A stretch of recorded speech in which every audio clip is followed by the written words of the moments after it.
अधिकार कसले दियो कि बीचबाट लिएर यसरी कचलेर मार्ने भनेर जन्माएको होइन नि।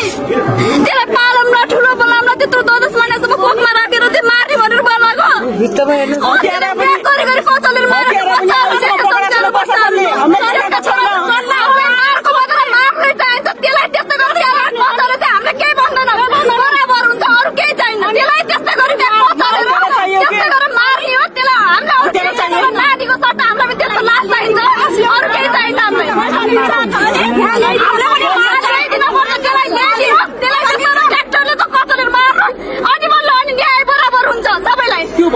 प्रशासनले एकदमै खुकुलो छ। प्रशासन अहिले नेताको कुरा मिलेछ।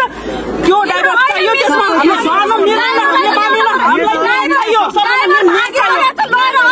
बच्चालाई मारेछ त्यो मान्छे, ड्राइभर चाहियो, साउथ चाहियो, हामीलाई देखाउनु पर्यो प्रशासनले यहाँ। म त त्यसो सुन्दैन, त्यसमा हामी बाजेपछि आउँछ, त्यसमा सरसल्लाह गरेर आफ्नो कुरा हुन्छ, त्यसमा कुरा गरौँ।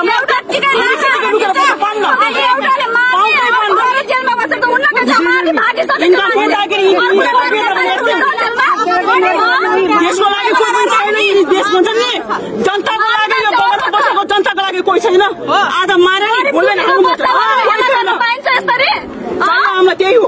ड्राइभर साहब प्रशासन हुनु भएन, प्रशासनले गर्दैन, पुलिसले गर्दैन भने तिनले जतिसम्म गरौँ लासुन भन्न सिन्चाउँ हालमा बसमा थियो कुरेर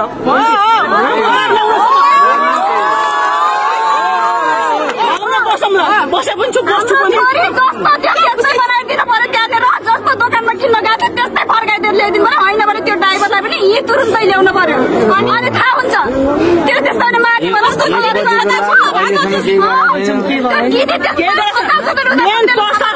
पुलिस प्रशासन भनेको मुर्दाबाद।